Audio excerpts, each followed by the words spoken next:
Hey guys, it's Robert from Hone Your Craft, and we're about to go backstage at the brand new musical Waitress to talk with one of the stars. It's going to be a great time. You won't want to miss it.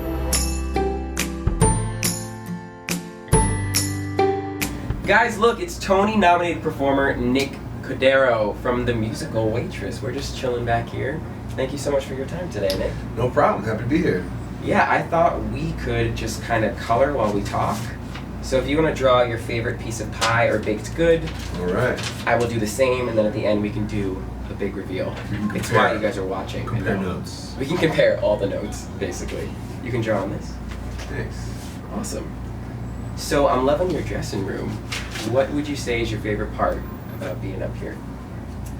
Well, our dresser today got us this.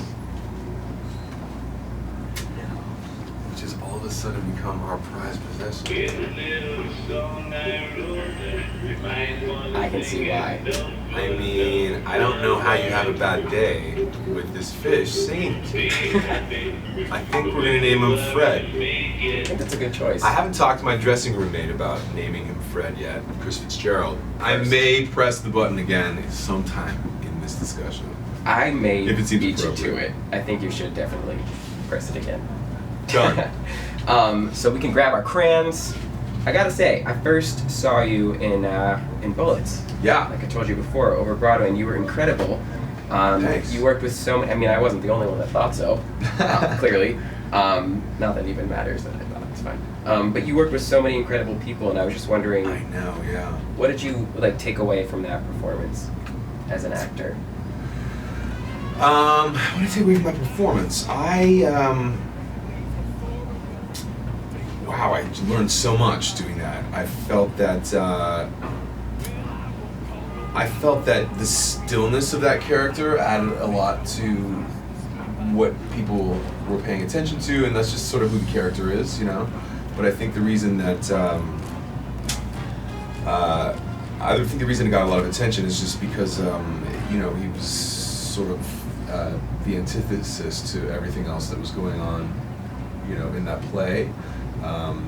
Just as far as the character is concerned, he's sort of still and stoic, and that sort of jumped out to people because it was a very sort of big, lavish Broadway musical. So that was interesting. It was sort of an exercise in sort of doing a lot while doing very little, which I think is a good thing to learn about in acting, and yeah, I would say that was it. Among many other things. I mean, I was, at the same time, I was also, in a tap number, which I never saw myself doing, and, working with all those amazing people who I was fans of before I got to rehearsal, and became even greater fans of through working with, and so yeah, I was just a sponge at that time. It was a major turning point for me. Yeah, that's incredible. And then they just announced Betsy's going to be Elsa. I know. Which is kind of crazy. I know. I kind of called it. I mean, I don't know who else is going to do that.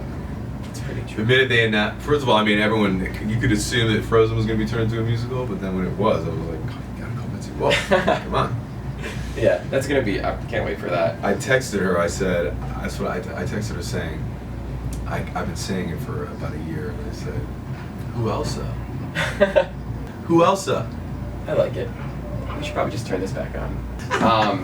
No, but flashing forward, obviously, you're in Waitress right now, which is getting so many great reviews. Such an incredible show. It's kind of, probably a different experience from Bullets. Very different. Yeah, absolutely. More, I would say, intimate musical. Yeah. In a way.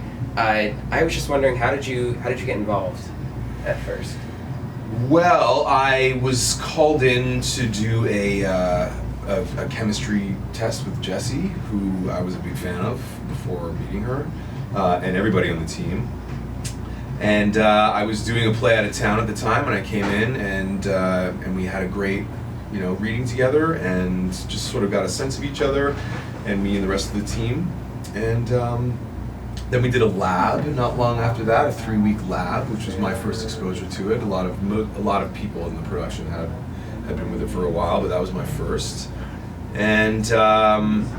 And then I went right into another show at the Paper Mill, and then right after that we started or during that run, we started rehearsals for this Broadway production. So it was there was a lot going on at the time, but it was fantastic. It was there's such a generous group of people and very so talented, and it's just really exciting putting on a musical. And I love everybody. I love everyone in this movie. Well, I'm sure they love you too.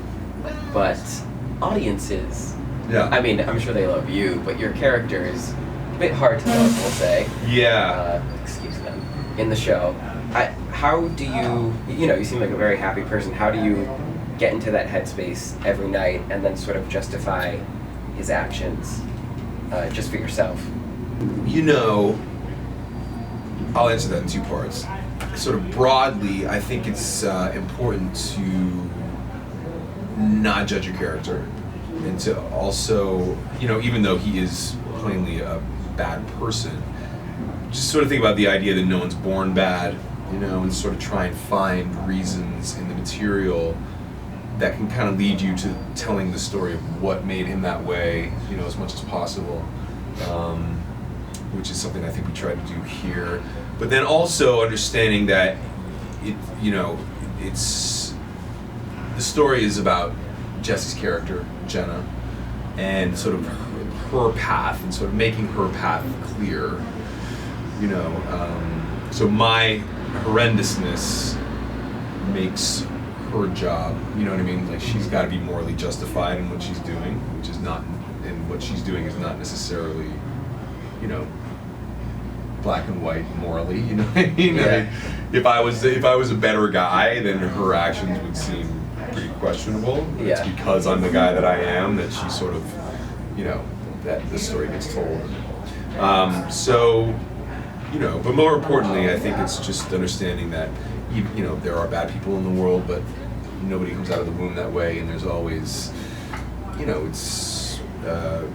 are influences going through life that, can turn you one way or the other, or people to teach you how to interpret those things. And so that's a long, wordy answer to great. The question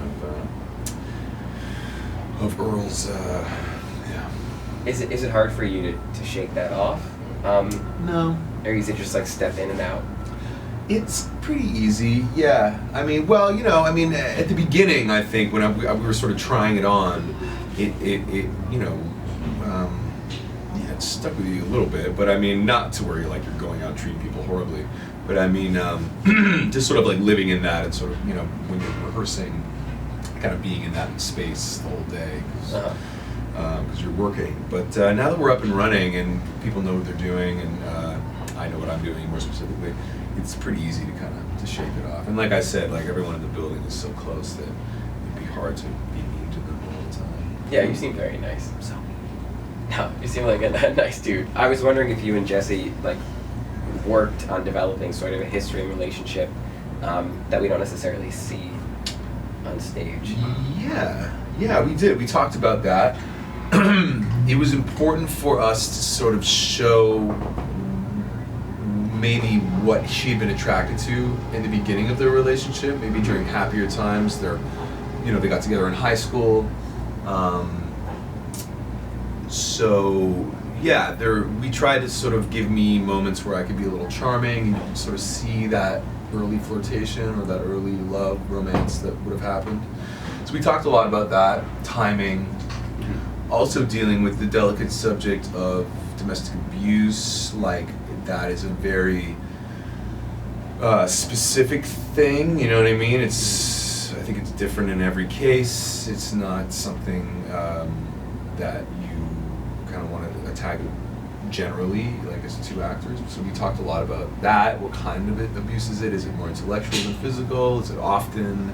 How often? Why is it that? So we had a lot of discussions with Diane Paulitz, of course, and Jesse Nelson, the whole team, actually.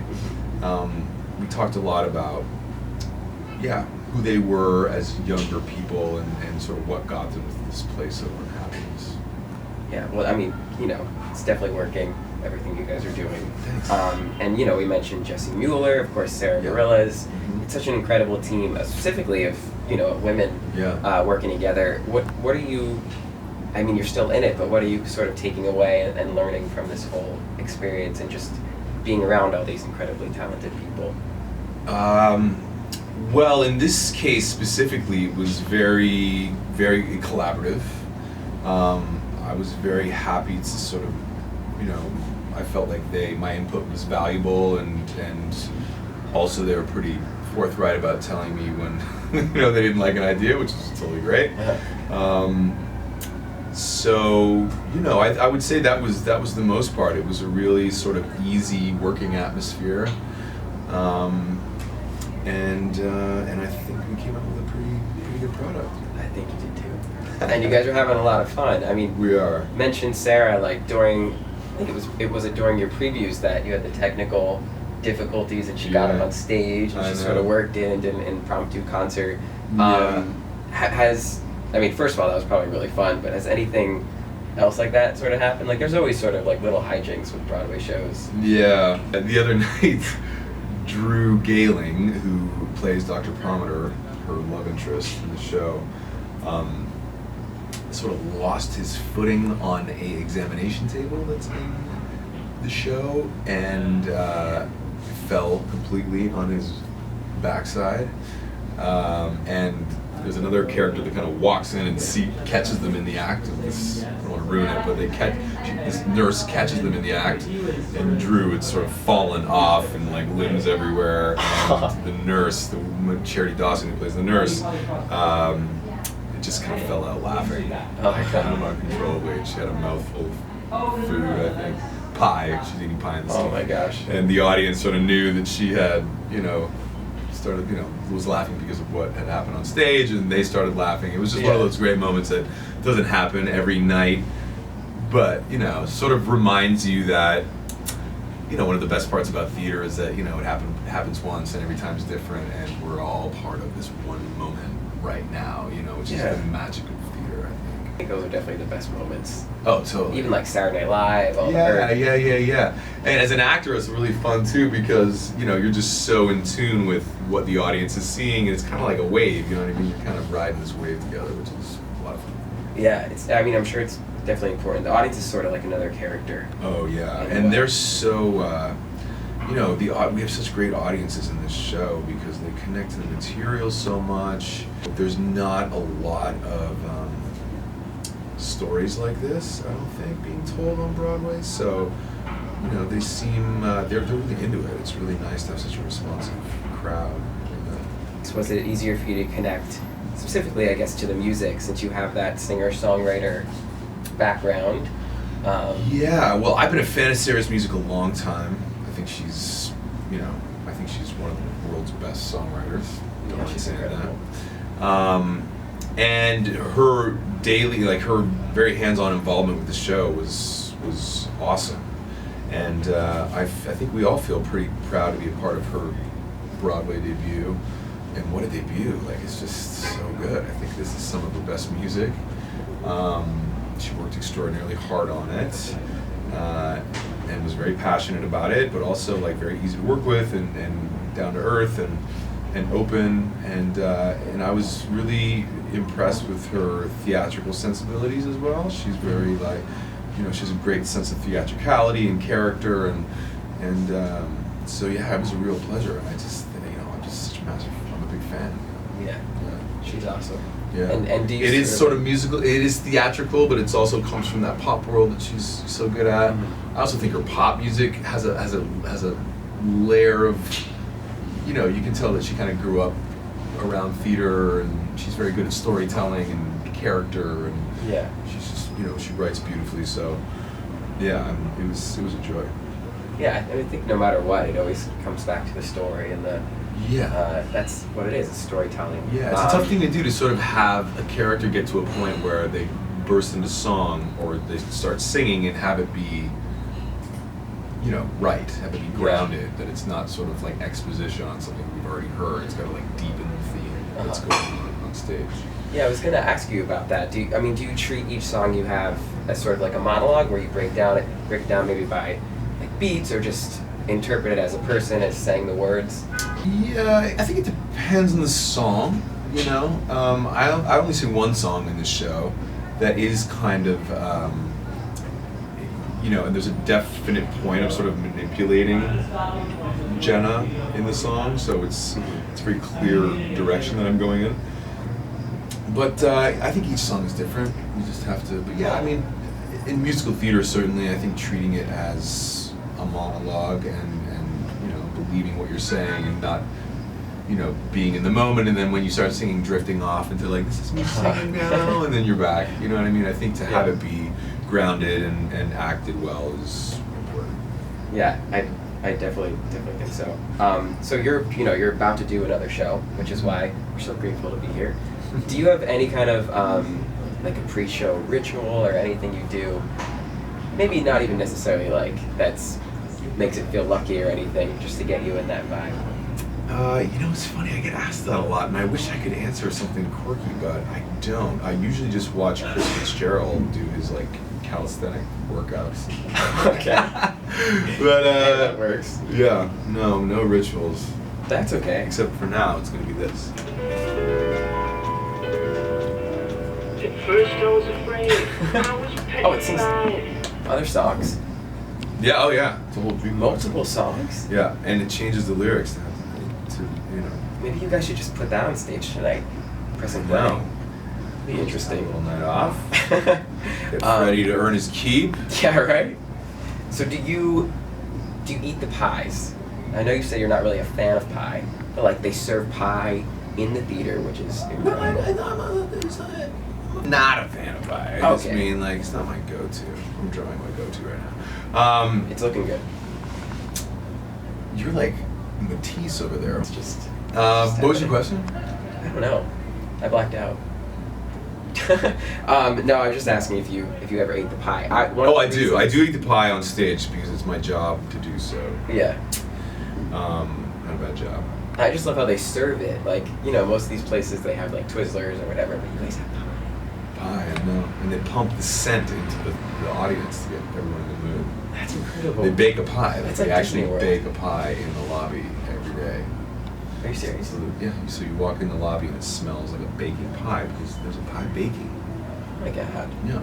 That's like at Disney. They pump like Rice Krispie smells through the ground. Yeah. So you buy it. Right. But that's incredible. They think of everything over here. Secrets, guys. Speaking of you guys, I just would love to ask, to kind of end on an inspiring note for them. What would you say is your best piece of advice for an aspiring Broadway performer? I would say, wow, there's so much to say. We'll take it all. You'll take it all. I would say, hit it hard, work hard, don't give up, live a full life. There is a world beyond theater. There's a world beyond acting. And acting is sort of a reflection of life. So I think that experiencing as much as you can is important. Traveling, going to cultural events, meeting different people, whatever you can do, it all filters into, what makes you you, and I think that makes you a better actor. It makes you more empathetic to humanity, which is what acting really is. It's having empathy for your character and for other people, and be kind and be professional. It's easy to sort of get caught up in yourself a lot in this career, just because it's a really, can be a narcissistic thing to do with your life. Yeah. But I think as much as you try and think about other people, not only in your life but also at work, and how you're affecting that actor is important. And I think people will enjoy working with you, and also just I think it's more interesting when actors are focusing on the person they're working with as opposed to being in their heads about what they're doing. So that's a few. I mean, we could spend an hour talking about this, but yeah, be kind, work hard, trust your instincts, and figure out what makes you unique. Hit it hard. That's beautiful. Listen to the man. That's so nice. It's good to just be kind no matter what you're doing. Absolutely. So I definitely agree. Are you ready for the big reveal Yeah, almost. Hold up. Almost? Alright, we'll give him a second. I gotta put my cross hatching in. That's awesome. That's really good. That could be like an emoji. It's not pie, That's all good. but together, Dun dun dun. a la mode. Oh, look at that. Beautiful. Mine's pumpkin. Perfect. And the orange. Mine's vanilla. Well, thank you so much for your time, Nick. Absolutely. This has man. been awesome. Great Yeah, to thanks. meet you. Thanks for having Good us luck. back Good luck, here. everybody. Keep keeping on, guys. You can catch Nick in Waitress right now. Go see it.